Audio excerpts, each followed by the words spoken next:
Temporarily replacing one pane of glass in a double-pane door. I've got an old steel patio door with double-pane glass, and one side of the glass has many cracks in it. I'm afraid it's about to fall out at any moment.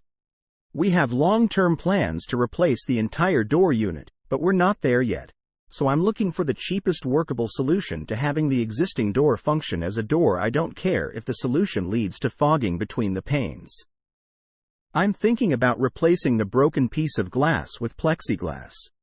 There's a rubber spline on either side of the glass that appears to be holding the glass in.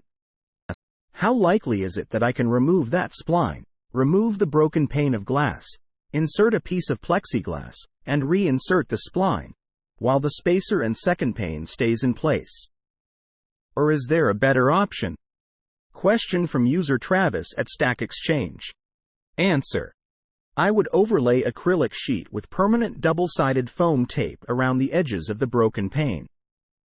This will encapsulate the broken glass for safety and provide some measure of insulation value. Answer from user Isherwood at Stack Exchange.